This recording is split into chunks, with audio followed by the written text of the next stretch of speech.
welcome back to Mike AD's podcast from hell. You just heard there some more heavy music there. That was This Is Your Life from Carcass's Heart Work single there. That had, of course, there's another really heavy album that at the time when I was listening to it, it didn't seem like it would be a classic, even though I really loved the whole bloody thing when it came out. But I had no idea the impact that album would have on melodic metal and metal in general. So I was really happy to actually see that band live when they came to town from that tour. It was like, wow, this is awesome. Pretty awesome. Carcass. The progenitors of almost 3 different types of metal. They just every time they reinvented themselves, people just bowed down in reverence, and then they took it from there. Carcass, the progenitors of gore grind, the progenitors of melodic metal, the progenitors of death and roll. With their one album they put out there called Swan Song, which was very death and roll, and bands like Entombed kind of took it to the next step. So here we are. We're back. We're back here on Mike AD's podcast from hell. So we just start off the top of my list of things that I want to talk about, and the one on the top that I wrote down first was sports. So you heard me talking about hockey, and oh man, we're about 70 or so games into the season right now. The end is in sight. The playoff positions are kind of moving up there, and we take a look at our local team, the Toronto Maple Leafs, who tonight put up a colossal turd up against the San Jose Sharks, but they seem to be filling the outhouse lately. So, wow, this team is freaking hard to watch. Even the goaltender is saying tonight, yeah, we kind of look like a minor league team tonight. Wow. When your goaltender tells you that, man, we suck tonight. How about the last couple months or so? Wasn't that February from hell? I think we went how long did we go? 16 games without winning a freaking one. We got the supposed star of our team, Phil Kessel, saying this is the worst he's ever had it in hockey. It's like, wow, it's freaking insane. This team is horrible, but you got an interesting core of players there that you would think that you would have something there. You got like Nazem Kadri, who I can't remember how many bloody years ago they drafted this kid. Must have been when he was 17 or 18 years old, but this kid was really highly touted at the time, Nazem. Then he kind of went back and forth to the minors a couple times, and now it's like, holy shit, what are we going to do with this kid? Brother-in-law does not like this guy. He thinks that we should trade him out of town. A lot of people are saying we should get rid of this kid. He's not playing up to the kind of expectations that we would like, but this is bloody Toronto. We haven't made the playoffs. I mean, we haven't made a playoffs with a legit 82 game season in over 10 years now. So there's your bloody expectations in the shit can. This suspension that the kid took for showing up late for a meeting, and I guess this kind of thing has happened before to him. So I guess he was sitting down for 3 games or so. So something tells me they're planning on keeping this kid Kadri. So I don't see any reason at this point to kind of throw the baby out with the bathwater, but something's got to change on this freaking hockey team. A lot of people are saying, hey, why don't you trade Phil Kessel? It's like, oh boy, this guy just goes out there. It looks like he's going through the motions. It's like, wow. Because the players, they take a look at their faces and it's like, whoa, we just got scored on for looks like the 5th or 75th time that we've given up a goal in the first 50 seconds of a game. Well, that can be demoralizing. Giving up 5 goals in 1 period, and just take a look at the guy's face. It's like, oh, get me the fuck out of this city.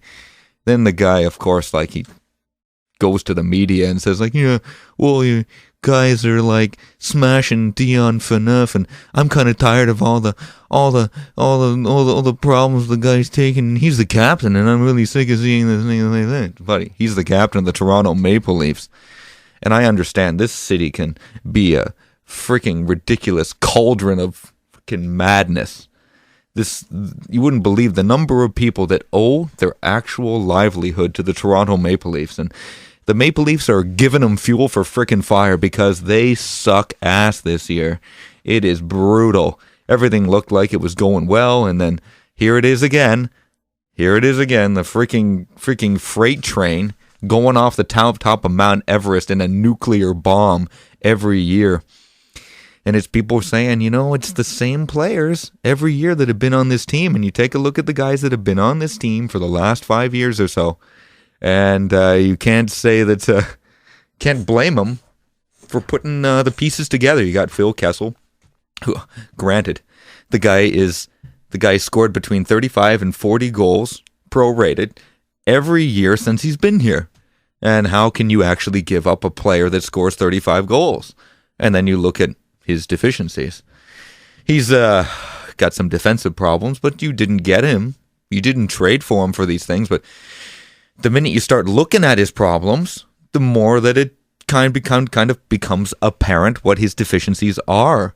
But you have to see that Phil Kessel is not really the first line player that you want him to be. Phil Kessel is an excellent second line supplementary player that can jump in there and cause damage, when you need him to. And it proved that when he was in a different situation, when he was in a better mindset, Phil Kessel was a freaking weapon. And people loved him. Now that things have kind of gone downhill and he's kind of gone down the slope, with the sleigh. Boy, he's open for criticism. And when you see him out there, he looks totally unenthusiastic about what's going on there, and it's really painful. This team is painful to watch. Joffrey Lupul, who shows up when he wants.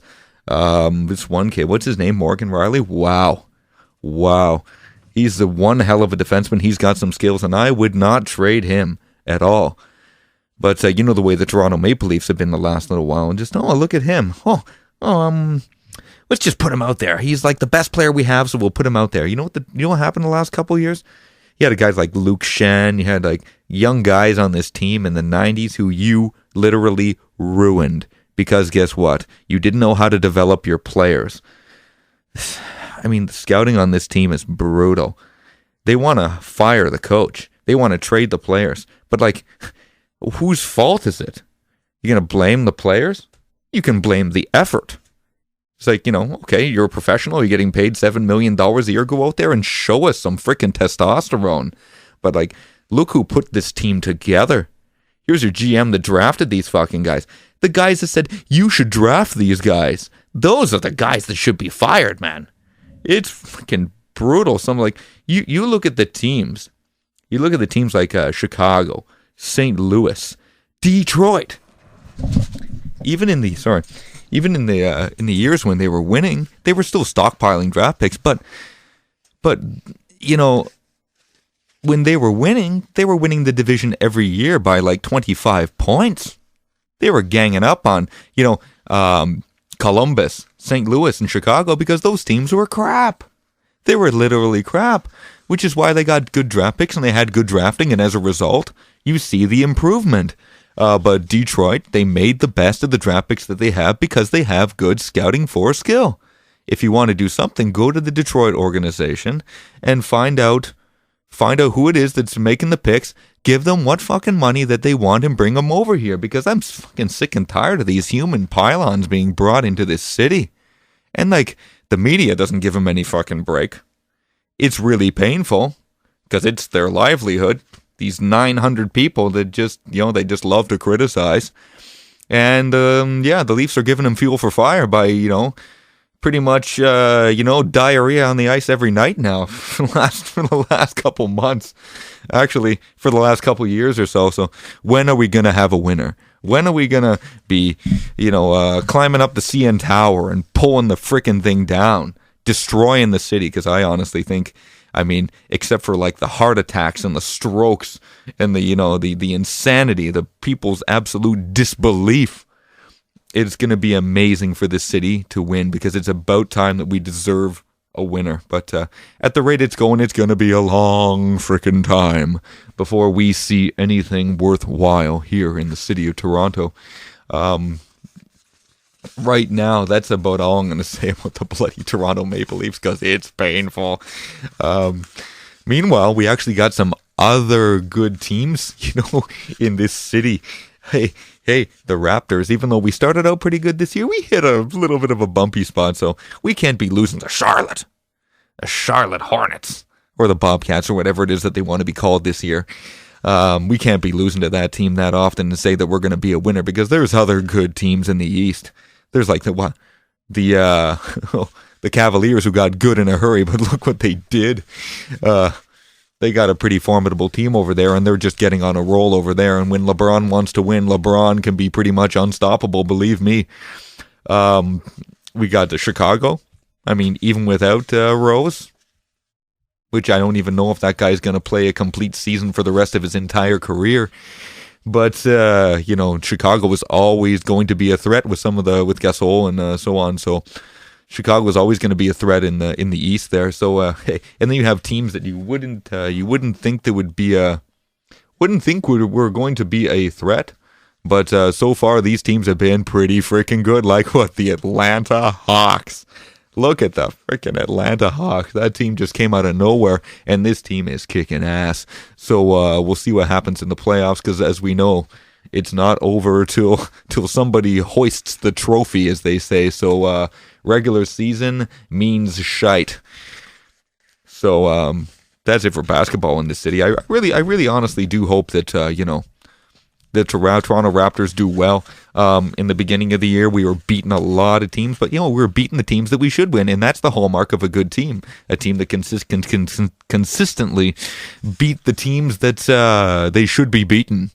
So Raptors looking good, but it's shown cracks in the fortress, which does not look good, especially when you look at who we're going to be playing in the playoffs. But really doesn't matter how many of those Atlantic banners that they hang from there, because look at the teams in our fucking division. Honestly, look at the teams in our division.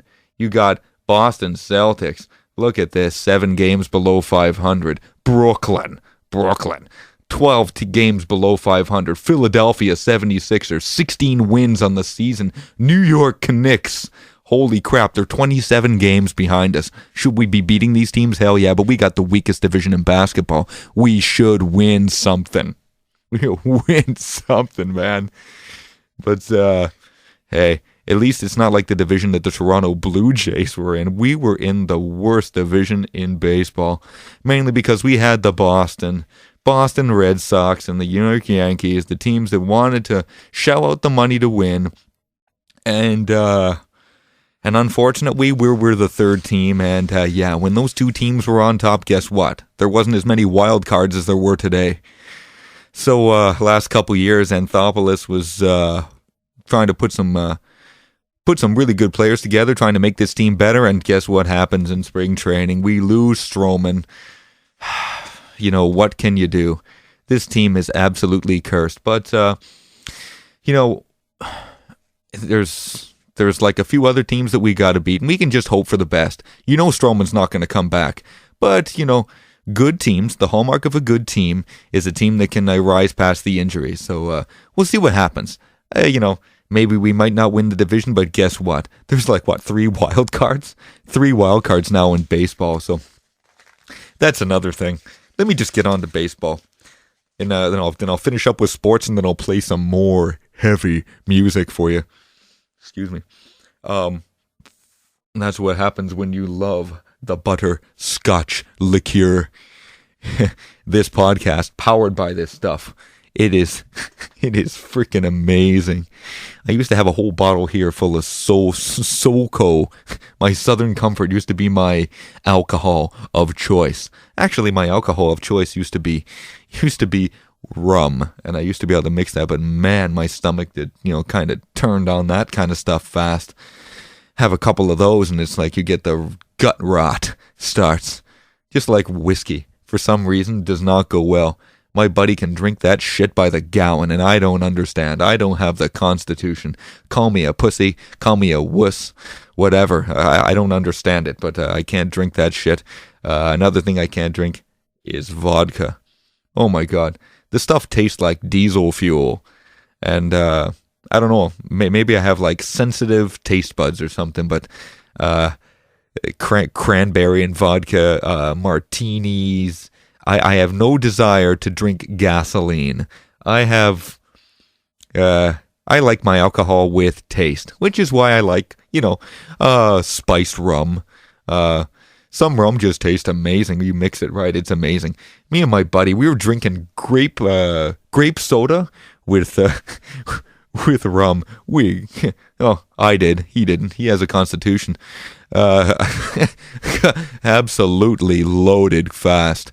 You start taking grape soda and some white rum, because white rum, it's just like very synthetic tasting. The taste of the alcohol combined with the more synthetic taste of the grape soda, and that stuff is a freaking weapon.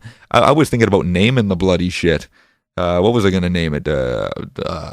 Galvatron or Decepticon soda or whatever, atomic, whatever it was. And it was like, wow, this shit is it's like, you want to get loaded quick, it's that's the drink to have. There's some stuff out there you're going to get you loaded pretty freaking quick, if that is your goal in life. If you just want to get fucking loaded on a daily basis, that's going to do it. Your liver and your kidneys aren't going to really like it that much, and you're going to develop a serious case of gut rot, but, at least you're going to be fucking loaded 3/4 of the time. So, anyhow, where were we? We were in the baseball. So, you heard this thing about Major League Baseball. They're planning on reducing the season down from 162 games to 154, 158, something like that. They want to get rid of almost 10 games or so. Thumbs freaking up. Wow. 162 games. I understand that, there's more games, in baseball, and they play a lot more games, and baseball was a less athletic game, and there are going to be guys out there saying, oh, this guy knows shit about baseball. Yeah, I know shit about baseball, but I know what I'm watching there. And it's considerably less athletic than some of the sports out there. And, they want to reduce the games. I don't know if they're planning on doing it or it passed or it went past the Board of Governors or something. I think this is a definite benefit. Mainly because the playoff system keeps expanding. And how many teams is it now that we got in there? 1, 2, 3. Yeah, there's 6 teams per league. And don't even get me started on the leagues. Maybe we'll do that next week. But you got six teams per. And you know what? Some of the best freaking baseball I have seen in a while was like this year's playoff and the previous one. When the games matter in baseball, the game is so much better. It's amazing. Like, God bless the freaking Kansas City Royals. They put it all out there, but they couldn't freaking beat those bloody Giants who what? They got like 3 World Series in a couple years. You know what? That's, in the modern age, in the age where players have no loyalty, they have a right to sign anywhere. Wow. 3 championships in 5 years or whatever it is that they've had, that is a dynasty. Like the LA Kings in the hockey, where they won 2 championships in 3 years. You know what? The way that it is today, if you can win 2 championships in a row, it's a godlike franchise. I don't think we've even had a back-to-back winner since Detroit, and that was the 90s. So it lets you know how often the guard switches now. It's that hard to put together a consistent winner. But what they're doing here with baseball, thumbs up. I love it. But I think they have to reduce the games even more.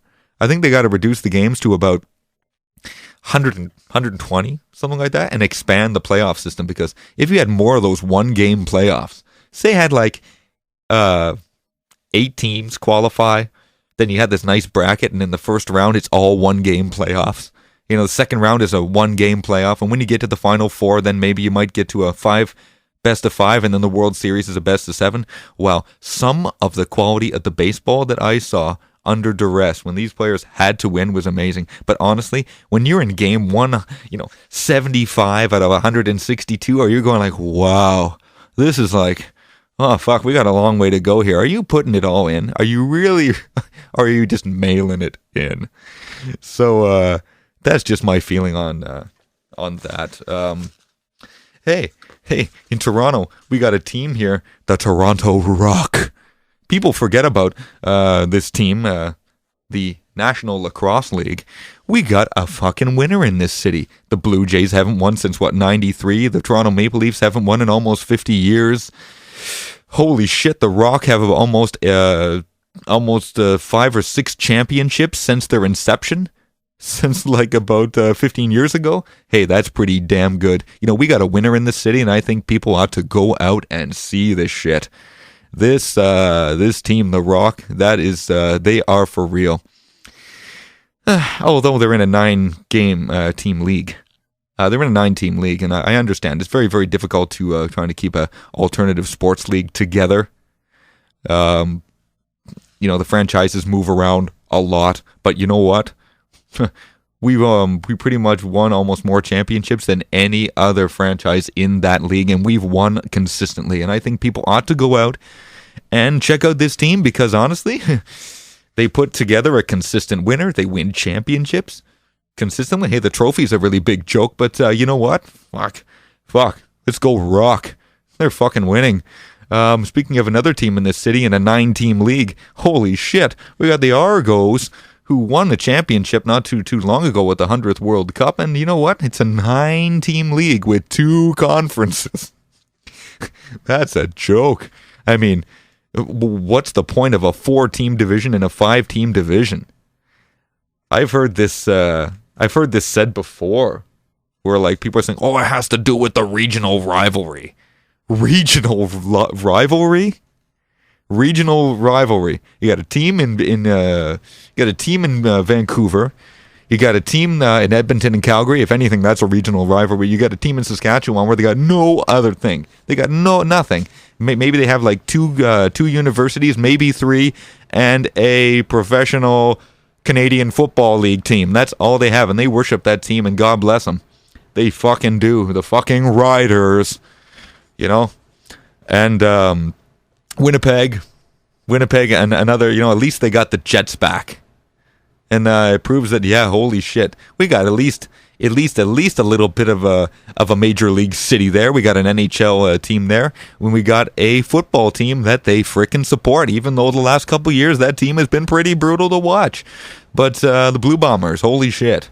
We got a team there, and we got, 3 teams in Ontario. We got the Tiger Cats and the Argos, who always have that nice rivalry going there, and the Ottawa Red Blacks. Interesting name for a team, but whatever. It's good to have them back in the league. At least they're not called the Rough Riders again. So, and then we have the team in Montreal, who, for the last 10 years or so, because we've had two divisions, and only one of them has been worth a shit.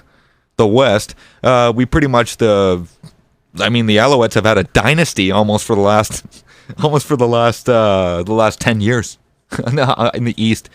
I honestly think unless they're going to expand that league, we need to get rid of the actual divisions in Canadian football and go with a table, and just give the top 2 teams a bye, and then let the next couple teams in. Because look at this, we got a 9-team league and we got 6 teams in the playoffs. It's like, I don't know if anyone listening to this was a fan of hockey in the 80s, and I'm a child of the 80s, the age of access, the age of like cocaine on every single sink. So one parent could pay for everything with their income, and now holy shit, you got the mother, father, housemaid, and the hamster and the pets. They're all working, and no one can afford their house and the taxes. So this is the 80s, the 21-team NHL with 16 teams in the playoffs. That's the only reason why the Leafs made the playoffs so many fucking times. We only had to beat 1 team in the Norris division, as you remember. So, it seems to be a kind of kind of a real problem they have in the CFL there. They really need to cut down on the number of teams in the playoffs there, and then you're going to get the elite teams there, because I remember a couple years back at the 100th Grey Cup, and can't remember, we had like 9 wins. Nine wins? We had 9 wins in 18 games, and we won the fucking thing. It's like, how frickin' pathetic is that? You had like teams are like 16-2 and they're not winning championships. It's like, you don't put those teams in a place of strength so they can actually like show how dominant they are. Holy shit. It shows how bloody ridiculous your league is when you have a 9-6, 9-9 teams winning championships. You have teams with a 7-9 record winning your division. So, whatever. So, on to other types of football, the NFL. So, I think they're going to get started in a couple months, and a lot of people are getting stoked already, all the big trades, so I hope you're really liking that. They got a 32-team freaking league. Hardcore. They got a good television deal. They got they have a couple teams that aren't doing as well, but you know what? They got a good agreement there with the NFL, and they know how to share revenue the right way. NHL, that's how you share revenue. But guess what? NHL, you don't have like a $10 trillion in industry right there. Wow. The NFL owns. So it's going to be hard to knock that off, knock a team off its pedestal. Fucking football is king in America. It's amazing. It's as long as its players can stay out of prison, stop beating their wives and making a bad public relations nightmare for the league, NFL is going to be just bloody fine. So, my sports rant is finished off with some more heavy music, and I'll be back soon.